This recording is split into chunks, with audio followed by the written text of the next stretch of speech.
the global security order has changed.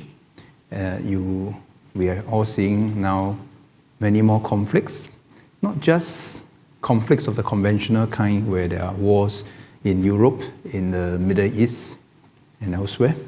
But I think we are also seeing new forms of emerging challenges on the cyberspace, even the protection of critical infrastructures and things like that. Now, so what does it mean for Singapore at the global level first, at the macro level? I think the first thing is something that will not change. We must continue to make sure that we are relevant and we can value add to the relationship, both bilaterally and multilaterally.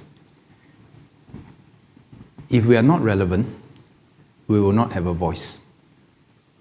If we are not principled, we will not be able to engender the trust for other people to want to work with us. So that has not changed. Now, having said that, mindef and SAF have done over the years is that we must continue to diversify our portfolio of defense relationships. Interestingly, in the past, when people talk about building defense relationships, I think people tend to take a more geographical perspective, that generally you work with people in and around your region. But today we are seeing many more challenges that transcend the narrow geographical confines. That is a new challenge, but that is also an opportunity for us to expand the network of relationships. So there are many programs that we can work with partners that are further afield, in Europe, in Northeast Asia, or elsewhere, that previously we may not have considered or not have focused as much attention. So it also provides opportunities for us to do this. Now, in the US and China contestation, our position is that we do not have quarrels with either the US or China. We constantly look for ways to value add to the relationships. Our relationship with the US is deep and broad-ranging. Our relationship with China is also growing, and we try to work on areas that are of mutual interest. So it's the same for both the US and China. Now, having said that, the most important thing that we must do is to take positions that are based on principles that best support our survival and success. Principles of sovereignty, principles according to the rules of warfare, principles that promote the safe passage through international waters and airspace. So there are a set of principles that we will continue to abide by, set of principles that we will support in order to give ourselves as a small country the best chance for survival. So on the global scale, notwithstanding the tensions, the wars, the fraying of the global security order, we will continue to play our part to make sure that we support the adoption of principles that best support our long-term survival and success. So that's at the global level. And I think we will constantly build upon the generations of work that has been done to expand our portfolio of defense relationships. And as I mentioned, actually now it has given us many more opportunities. For example, even on the defense, the resilience of the supply chain side. People are looking to strengthen their supply chains, and we can play a useful role. When people look for a +1 relationship, we can be the +1 partner if we are principled and we are able to make a contribution. So that gives us new opportunities. So that covers the first bucket of international relations. Now, then the question, perhaps taking off from where Xingming asked, how does this impact us? It impacts us in the following ways. A more uncertain global security environment will certainly lead to or reinforce the uncertainties in the economic environment. And this will then have implications of the job opportunities in our country, the kind of wages that our people can command, and even the prices that we have to pay for the commodities that we have. And why would the average Singaporean be concerned? Because of jobs, wages, and prices. What is happening on the security front is closely intertwined with what is happening on the economic front. So there's one set of issues as to why we should be concerned. Now there's another set of issues that we should be concerned, and there's more security related. So if you take the example of the most recent conflict in Iran, supposing Iran wants to take retaliatory actions against either the US or Israel. They may hit out at the US targets. They may also hit out at other targets. And this may not just be limited to targets in the US or in Israel. It could be in anywhere else in the world. It could also stoke up emotions in the region, and we must be careful that these do not spill into terrorist activities or what we call activities by proxies to fulfill the aims of the people behind. So the security concerns have actually heightened because of all these conflicts that we are currently facing. And the security concerns goes beyond the conventional security concerns of terrorism. It could also take the new forms of threat actions, like things that happen in the cyberspace. So just to give a context, today we are not at war, but neither are we at peace. Today, every day, the SAF is operating somewhere in between. On the cyberspace, the number of threat incidents that we have to deal with every day with other government agencies is not a small number.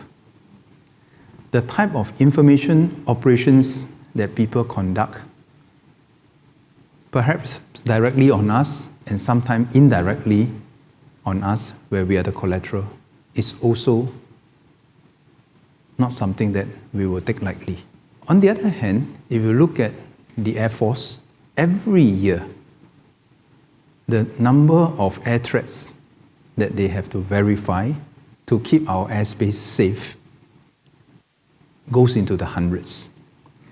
The number of ships that our Navy and the Maritime Security Task Force has to deal with to ascertain their intent and to make sure that the Singapore Straits and our our strategic lines of communications remain open goes into the thousands.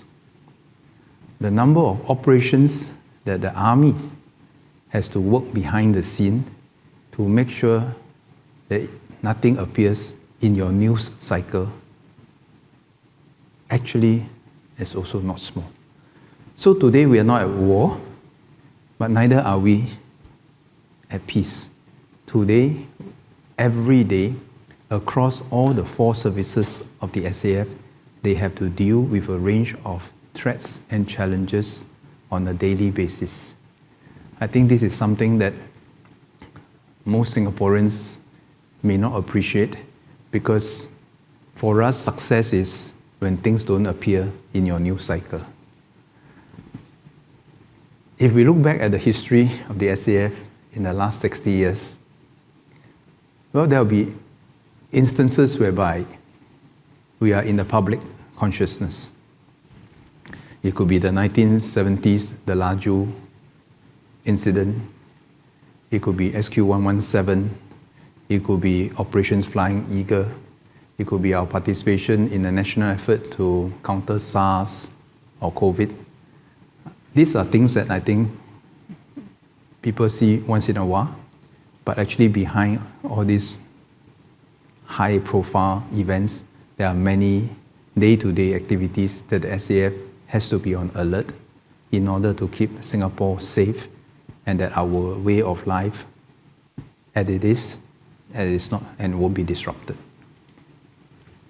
So But having said that, the nature of the threat has changed. Today, what we are seeing on the cyber front, the concept of us having to deal with this is not new. Okay, let me be frank, it's not new. Even when I was in the SAF, we were talking about these kinds of threats 20, 30 years ago. Computer viruses, worms, algorithms that can sabotage our networks, infiltrate our networks. Conceptually, these have been in existence for 20, 30 years. I myself was dealing with this kind of issues even when I was a major in the force, and that was in the 1990s. But the volume, the intensity, that has changed. You mentioned about the drones. The drones operating in swamps is not something new. I don't know whether you all remember, many years ago, maybe about 10 years ago, in one of our National Day parades, we demonstrated the ability to orchestrate a swarm of drones to form a heart shape at the end of the parade. Those technologies have been available many years ago. But I think the way which people have applied them, the intensity which people have used them, and the way that they have blurred the lines between military and civilian use, all that have changed. So of course, having said that, the way the SAF built the capabilities is not whether we don't do it at a long cycle. We don't do it just because there's a new defense minister. Actually, many of the capabilities that the SAF has today is built up through the generations. Many of the things that I talked about, even during or before my time as the Chief of Army, today they come to fruition because it takes time not just to buy the technology, but to build up the capabilities and to operate them. So that is how long that cycle is required. So of course, the SAF is constantly looking, not the challenges of today, the drones, the cyber, those we are dealing with it, and we have capabilities to deal with it. Of course, we will continue to want to improve. The challenge for the SAF in the past, and it is now, is to ask ourselves, what will be those new challenges that will emerge in 5, 10, or 15 years, so that we can put in place the capability development programs now, even before the threats emerge, so that by the time the threats emerge, we already have the capabilities to deal with them.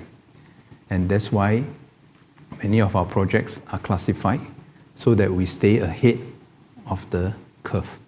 We don't always publicize all that we do, but at the appropriate time, we will review those capabilities to let Singaporeans have the confidence that we are ready.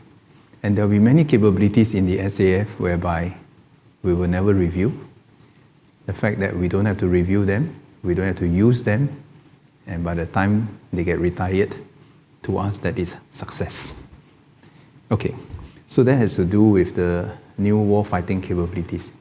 Now that comes to a very interesting part that you mentioned, which is how is warfare going to change and how does that gel with our manpower situation? Going forward, we can expect operations to be conducted in a more decentralized way, with smaller units operating compared to the large size forces that we have in the past. Now, what does that mean for the SAF? Well, the first thing is that the SAF, ever since 1965, have never depended on the size of its manpower. It has always worked on the basis that technology is our multiplier. And if anything, going forward, the new generations of technology that is coming in across the world will allow the SAF to multiply its manpower capabilities even more. So just to give an example, in the past you see big infantry units, big armor units, few hundred people maybe operating in 2-3 subunits. That's the general structure. But going forward, you may see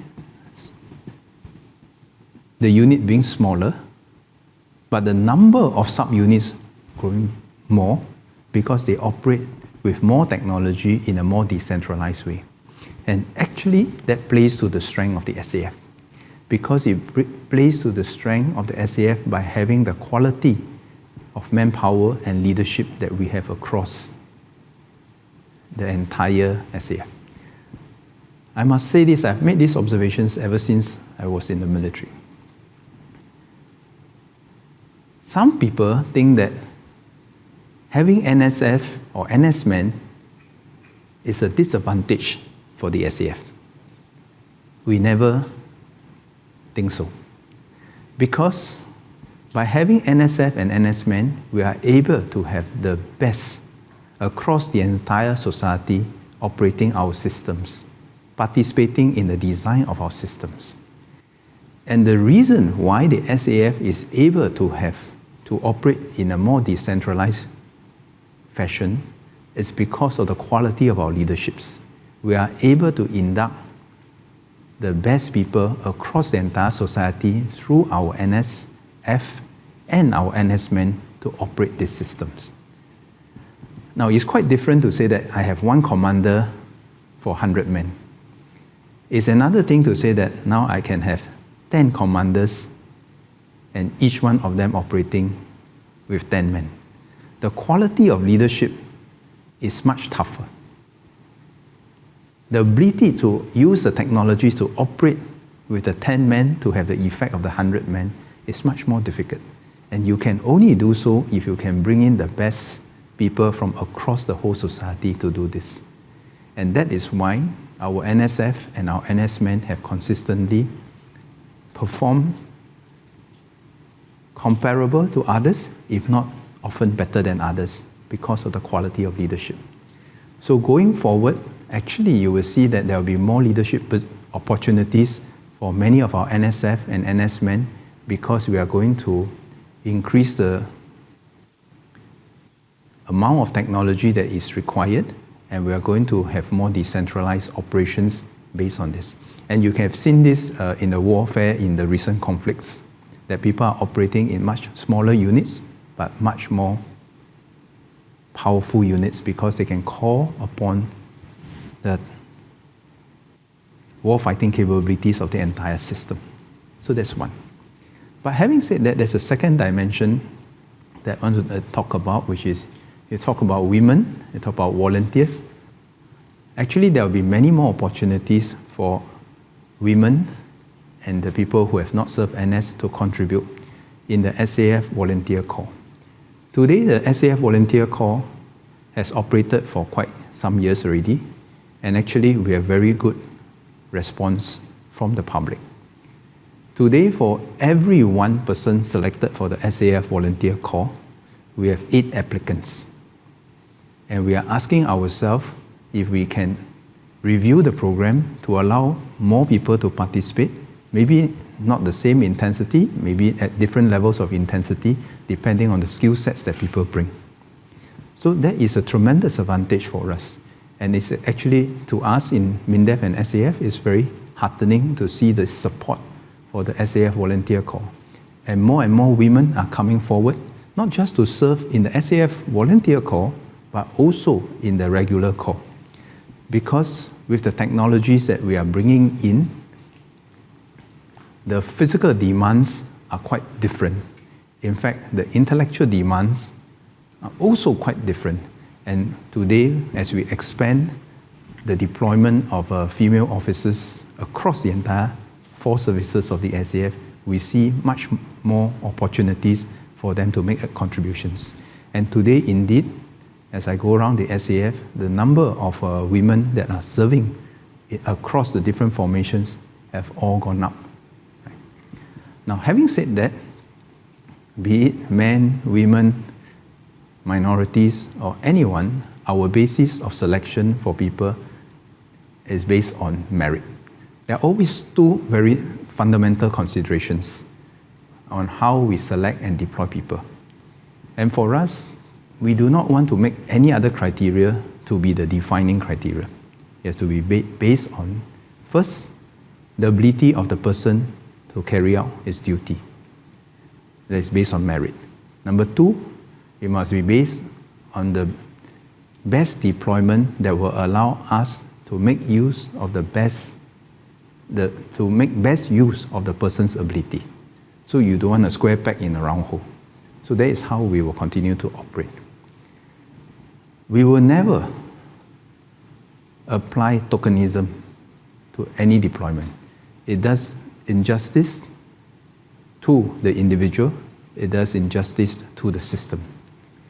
Now, having said that, whether we will see any minority or anyone taking up senior positions in the SAF is not a here and now issue. It is a continuous effort.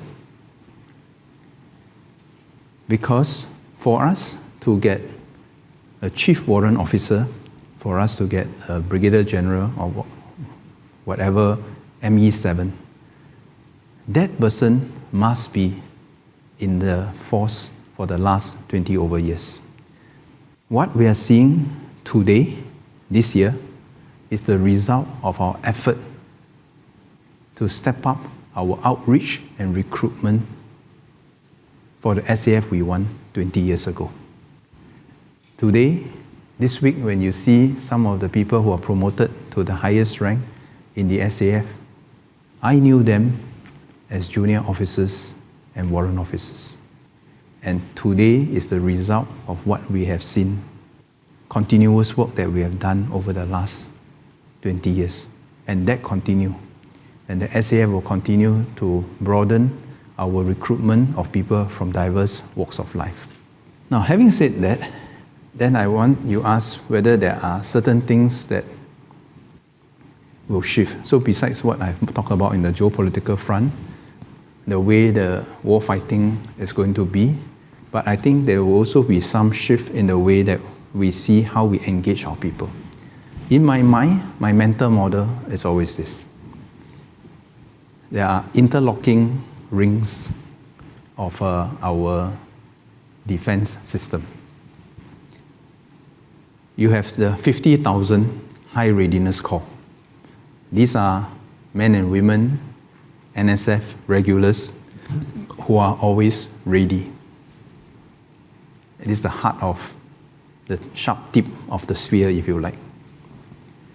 Then we have 250,000, what we call the full force potential, where we mobilize for operations, 250,000. But these don't form the entire SAF. Actually, beyond these two rings, there is a 750,000 ex-NS men. And this group of 750,000 NS men are equally important because they are the advocates, they have gone through the system, they are the advocates of why defense is important. But increasingly, this 750,000 can also play a very useful and important role in our defense. Because in the past, where the physical demands are much higher because of the way the war fighting is done, maybe we will retire people after 12 years. That means 2 years as an NSF and then 10 years as an NS man. But increasingly, you are seeing that actually many more people beyond those ages are coming back to the SAF to contribute in very specific niche areas based on the skill sets that they have, the technologies that they can apply. Actually, this is a rich source of talent that we can also have in the SAF. Now, beyond that, beyond the 750,000 ring, it is what I call the 1.5 million ring. and these are the 1.5 million. The SAF can only perform with the support of the 1.5 million. This includes all the family members who are behind every NS man. And you all will know the saying that when one person serves in the SAF, the entire family serves. And that is the strength of our defense. Now, as part of this 1.5 million is actually our 200,000 employees.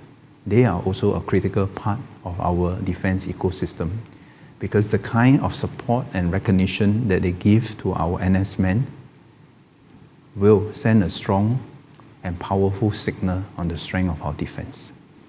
So going forward, besides our efforts to engage what we call the 50,000 and the 250,000 HRC, High Readiness Corps, and the Full Force Potential, we will also make sure that we engage the 750,000, the 1.5 million, and the 200,000 employers out there. Because the strength of our system is the entire nation and not just the 50 and the 200 or the 250,000. That is how I mentally see it. We have received many suggestions on how we can allow people who are currently not in the SAF to perhaps experience some parts of the SAF, be it through the SAF volunteer corps or be it through some other means, and we will study that and see how we can do some outreach. And some of this might be also combined with the way that we organize our training area. So for example, you talk about just now the training areas. There will always be requirement for us to have live firing out in the open for a certain caliber of weapons, especially the longer range weapons. That's why we have open ranges, as what we have in Nee-Soon, the 500 meter range, or the Poyang 500 meter range. But we also have the multi-mission range complex, which is a 7-in-1 range complex for different kinds of shootings, day and night, different scenarios. But going forward, I think the Army is also exploring to see whether we can build another multi-mission range complex that have new capabilities, but will also allow us to have our NS men come back on a more regular basis to shoot. The concept is, can one day we have people coming back to maintain the currency of their skills, just as they do fitness conditioning across the entire island? Can that new facility also be a chance for us to allow more people to experience a slice of national service? So these are things that we'll think through, and when we are ready, we'll make more announcements. But having said that, it's not just about the volume of training area, if you like, in Singapore. There are two parts of it. One is, even with the finite training areas that we have, how do we intensify the usage? So Safety City is a good example. The same area that we today commit to Safety City in the past may only allow a certain number of people to train. But today, with the instrumentation that we have built up in that compact city, the throughput is much higher. Likewise for the MMRC. The MMRC footprint is maybe 2-3 conventional ranges, but it is actually 7 ranges in one, and they can do 24-hour cycle. So this is how we try to increase the capacity of our training areas, not just in terms of land area, but in terms of the intensity. Are we going to make use of the polder in Tekong to expand our training areas? Certainly yes, but that is just one means for us to do so. Are we constantly looking at new training areas overseas to meet our operational requirement? That is also certainly yes. And so far, I think we have been fortunate. We have been blessed with many valued partners who allow us to train overseas. From Australia, where we have expanded the Shoalwater Bay training areas, to other countries where we allow the SAF to train different components in different parts. So we'll continue to do this. So locally, we'll optimize our training areas. We will see how we can intensify the usage, combining conventional training means with new technologies. We also look at new areas, whether it's in Tekong, where the polder areas are. But we are looking at overseas training, and that also allows the SAF to train in a more varied environments to meet different operational scenarios. Are we looking at more opportunities to have more bilateral exercises with our partner countries? The answer is certainly yes. So like yesterday, even as I was talking to Defense Minister of Indonesia, Pak Shafri, we also talk about how we can work together, Air Force, Army, Navy, work together on how we can mutually work together to develop training areas that will benefit both armed forces. And this is also another example of how both sides can stretch our defense dollar and also to bring about greater interoperability between the armed forces. So that's another area of development. So that covers pretty much the manpower and the training land development. So let me just go through and see whether, you talk about technology. Maybe the only talk about for Kayang. AI, yes, AI, quantum, these are new technologies that we are constantly looking at. But we don't want to be caught in these fads that people use terms and then they bandit it around. I think for us, we've been looking at many of these technologies for many years. We want to be able to apply them to what we call tangible use case. So it's not applying things in general, but very specifically how it helps us. Of course, many of these things will come in very importantly in the new area of our digital domains, whether it's AI or whether it's quantum. But these are things that we are certainly looking at. Yeah. On the security outlook, I just want to add one thing to Kayang's point is, if we are relevant, people want to partner us. And that's why we must remain relevant. Relevant with good perspectives that people appreciate. Relevant because we have capabilities that we can bring to the table. If we are irrelevant, nobody wants to talk to us and nobody wants to partner us. So that continuous search for relevance and develop capabilities that are relevant is important. Okay, so the falling birth rate, leadership, ethics, I think I've touched on that. Women and volunteers, I've touched on that. Iran, we have touched on that. Security impact on the SAF.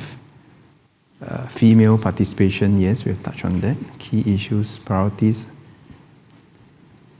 Okay, for 8 World, you mentioned one thing about coming back, whether things have changed or not changed.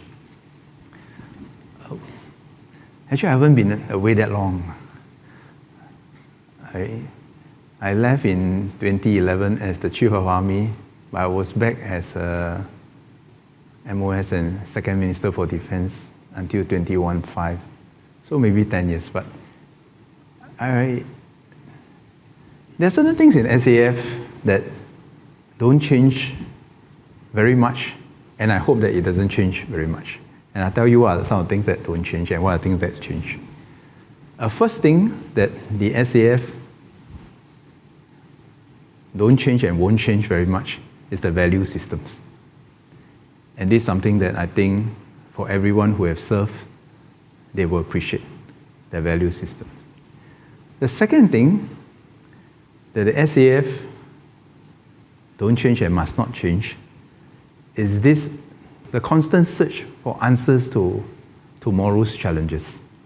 The SAF is not interested in just trying to answer yesterday's exam question with yesterday's answers. The SAF is constantly challenging ourselves to what will be the new challenges tomorrow?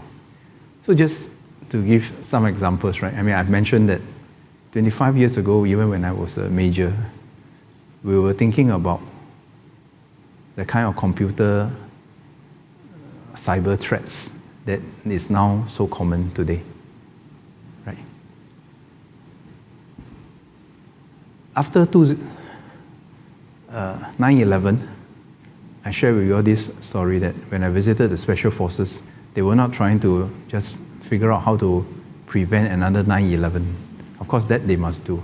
But they were asking themselves, what is the new threat that can emerge from some of these terrorist groups having done 9/11?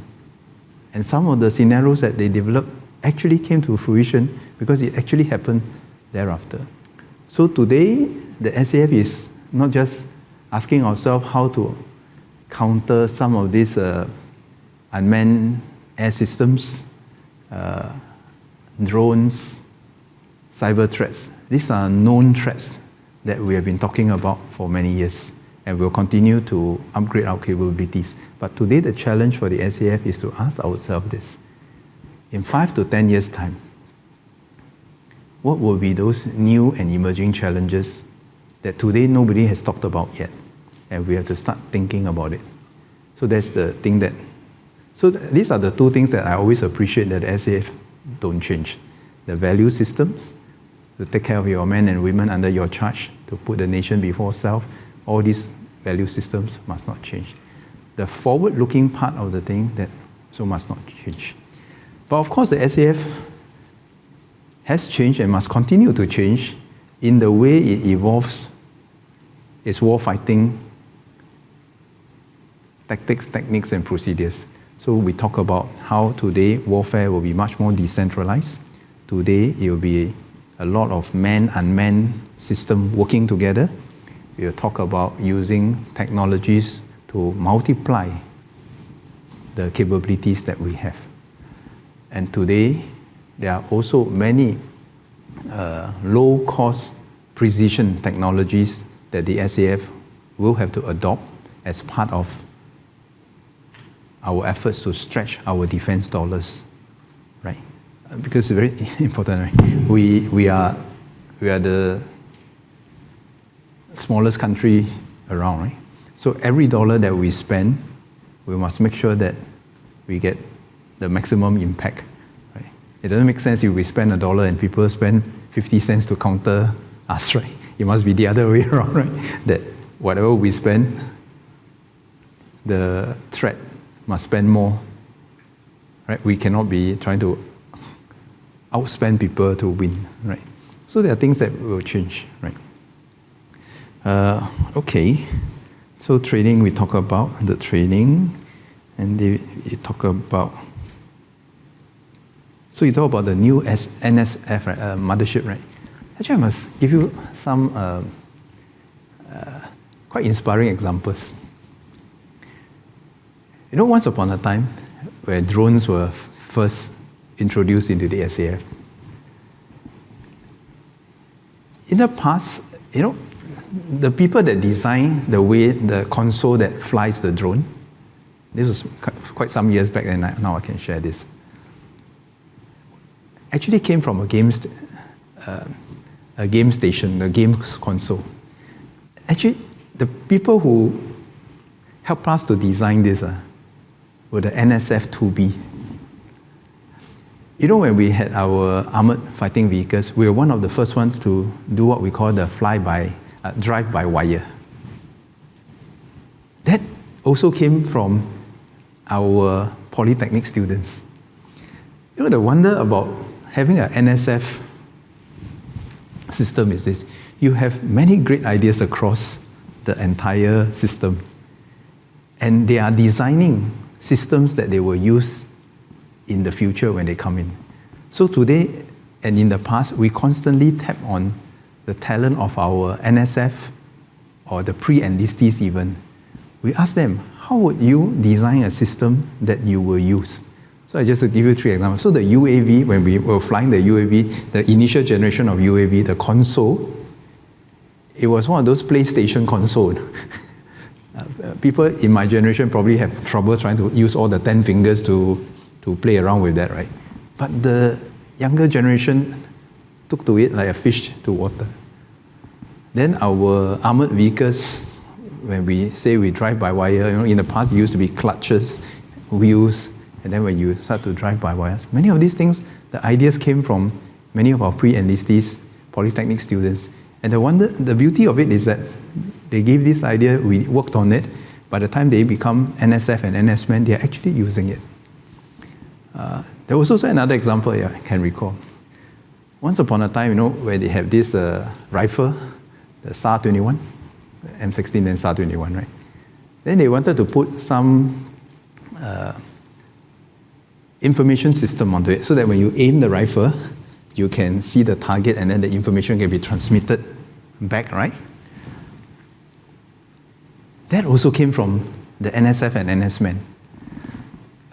In fact, the older generation of soldiers were trying to figure out how to aim and then how to pass on the message back, right? The NSF of that generation could aim and without even looking at the keypad could do it seamlessly.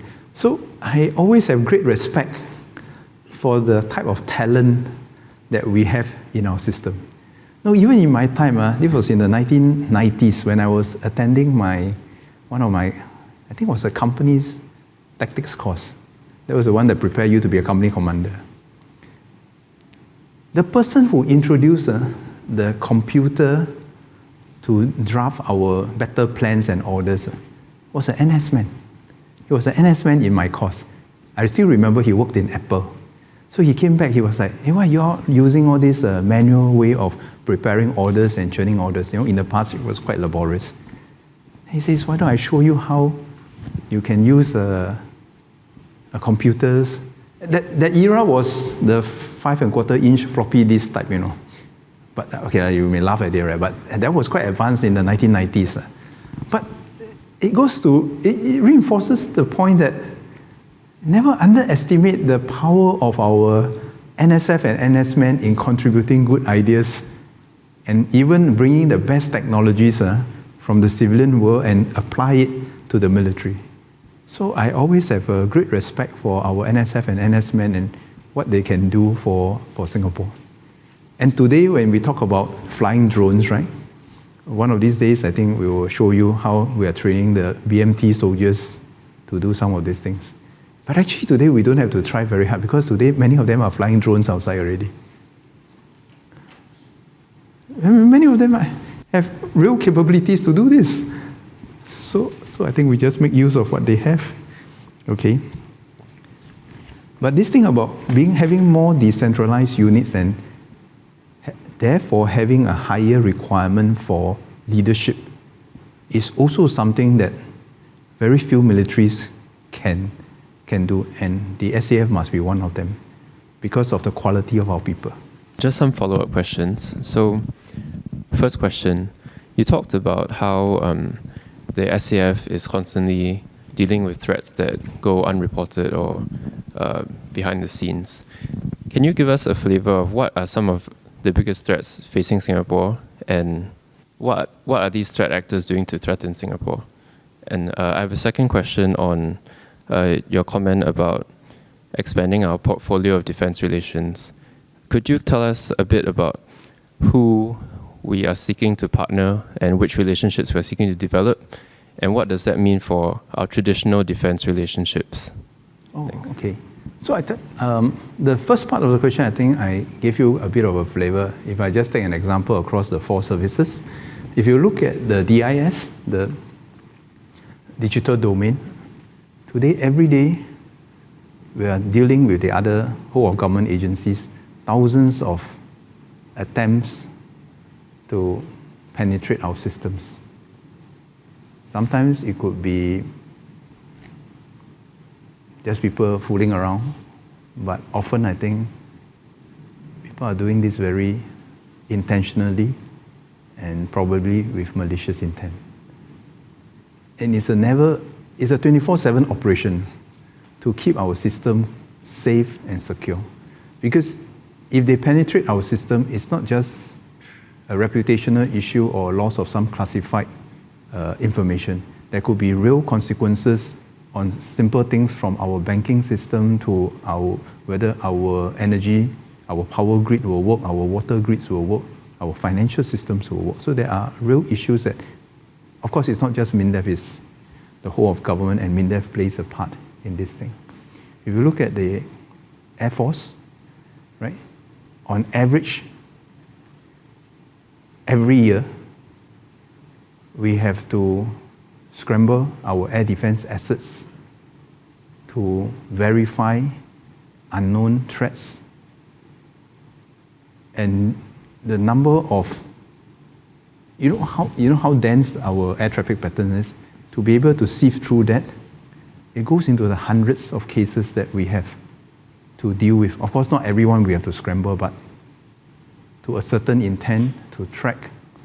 For the Navy, it's the same thing. The number of ships that sail through the narrow Straits of Singapore, the number of boarding that we have to check and verify to make sure that the Straits remain safe from threat actors, that goes into the hundreds as well.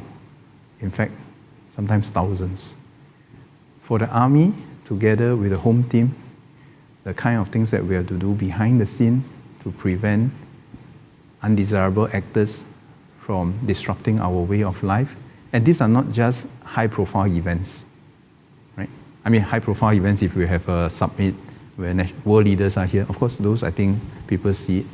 But day to day, even as we speak today now, given the current security situation around the world, there will be a need for us to heighten our vigilance in various installations and various places, because we don't know whether we'll become collateral in other people's fight. Right?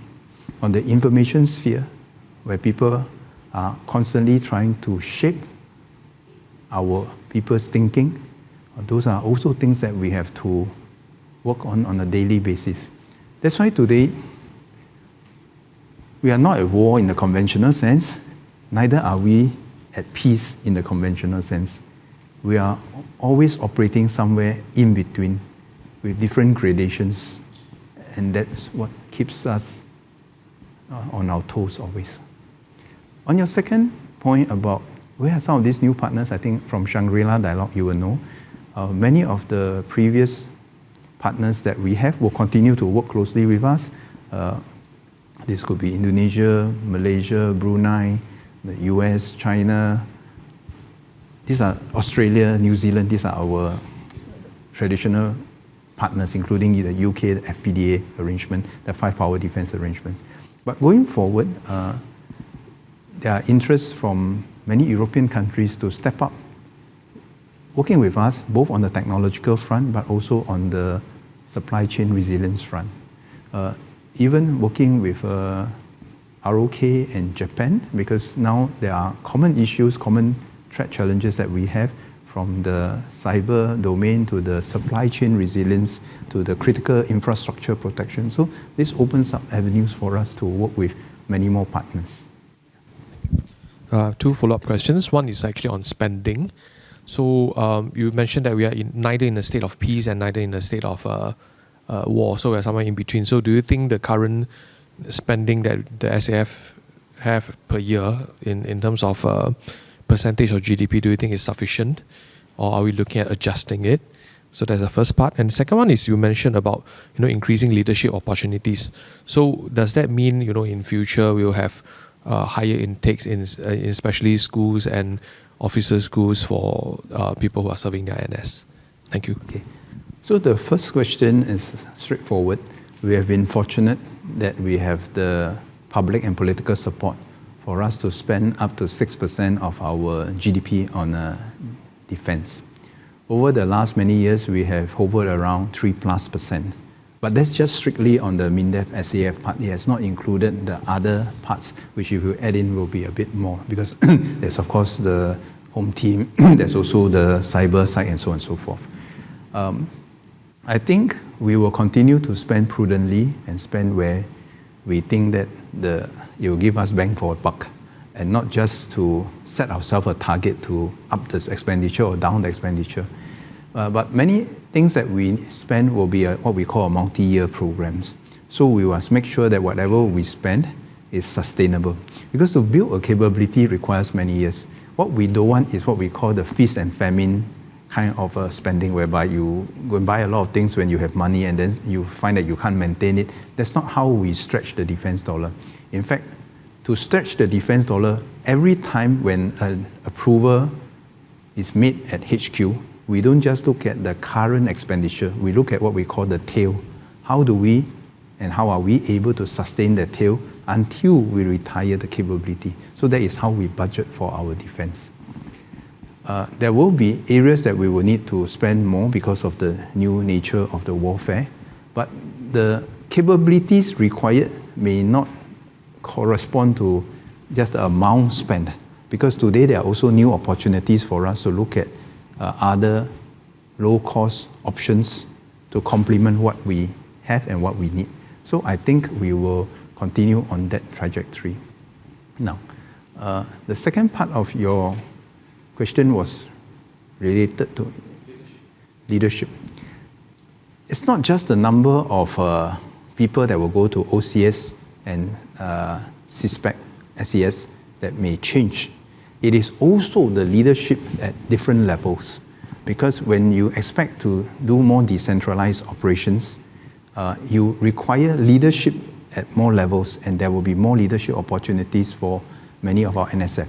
So the other day when I visited the DIS as an example, the DIS don't operate on the platoon company structure like the conventional army whereby 30 men, 100 men kind of things. They operate in teams of 3, 5, depending on the nature of the jobs. But each and every one of them must be able to take leadership because of the technology that they are using and applying. And actually it's not so easy. It's not a brute force kind of operations. So I think it's not just at the officer or the warrant officers level, it's also leadership opportunities at the military domain areas. It is also, even beyond these conventional causes, we can expect leadership training for a much bigger group of people. This applies to both the NSF and also the NSmen, right? And especially as things become more technical, things become more decentralized, you can certainly expect the leadership demands to go up. Okay, any final one or two questions? Yeah, Aslan. Minister, you spoke about how tensions elsewhere can affect the men and women on the street in terms of jobs, the economy. You referenced the Iran-Israel conflict, and also in the Shangri-La dialogue, you were very specific about Singapore's position in the US-China tensions.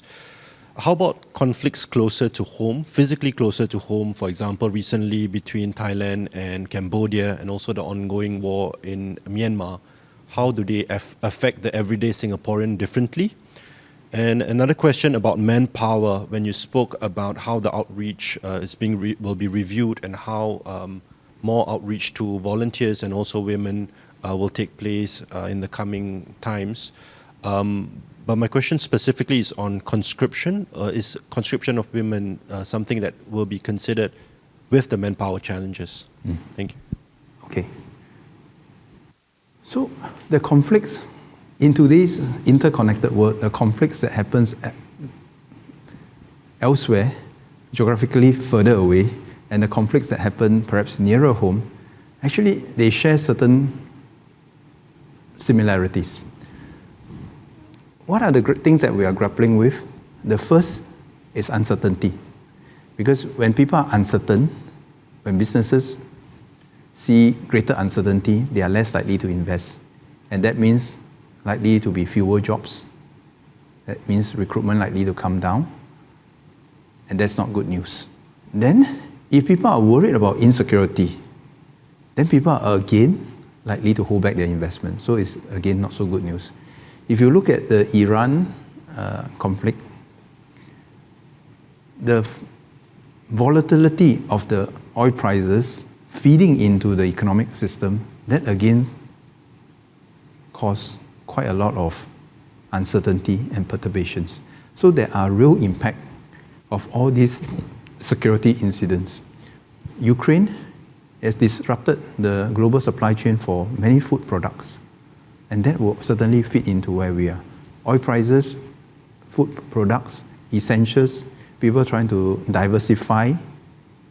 Because once you start to break up the global supply chain, everybody is working on what we call the local optimal rather than the global optimal, which means that prices are likely to go up rather than down. So the impact is not to be underestimated. If prices go up, jobs go down, wages don't grow, it's a very tricky situation itself, right? So that's why we never underestimate this. How Singapore can provide and position ourselves as an oasis of calm requires tremendous effort. The fact that people say that I can invest in Singapore because I'm less likely to face a security incident, whether is it terrorism or whether is it a disruption of our energy supplies or water supply, all that adds to our overall competitiveness. And that's why whether the security ecosystem functions well or not is also in support of the national economic system. So I think there's a lot of interlinkages today between economics and security.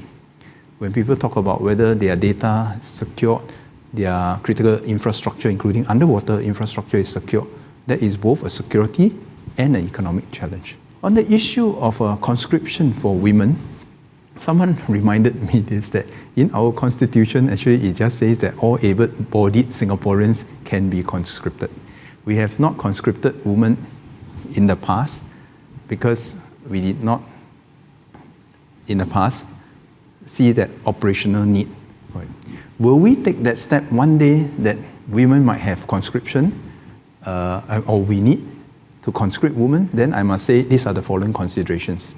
First, whether is it men or women, if we want to do conscription, there must be a real operational need for it. That must always drive it.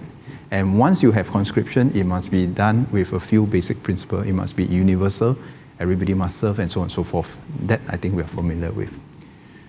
Then the question is that even without full conscription, are there calls for more women to be given the chance to experience national service?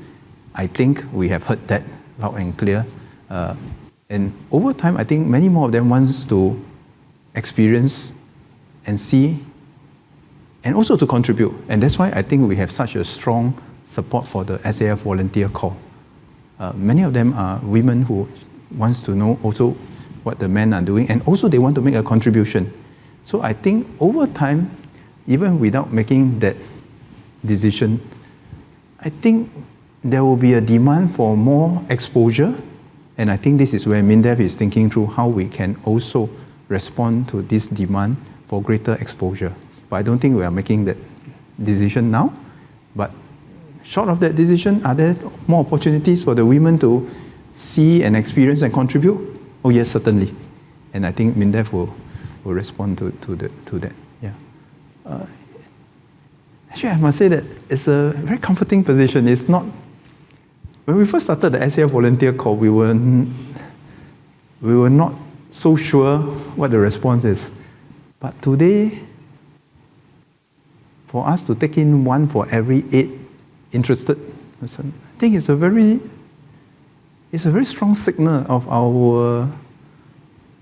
the public support and interest to do this.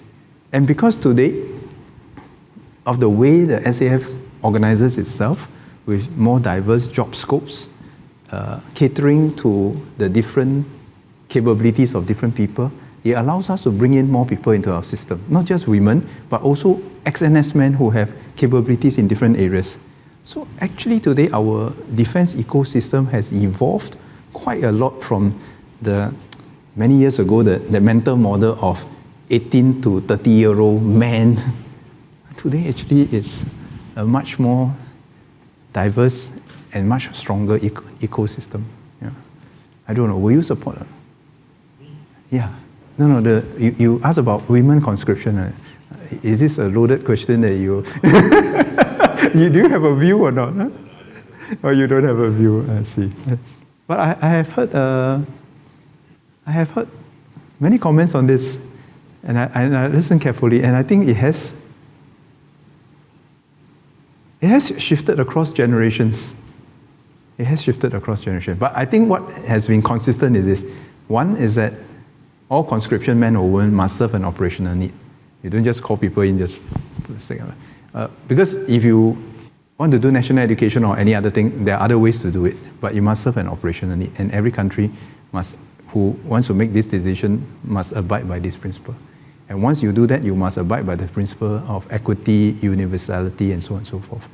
But if you want to achieve other objectives to meet some national education perspective, or there are other ways for it, so, which is why MINDEF is also looking at to see how we can expose or give more opportunities for people to be exposed to this.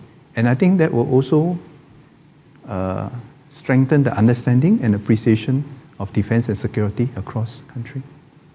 I have people who suggested to me that why don't you make available the opportunity to at least shoot a SAR-21 for everyone in Singapore.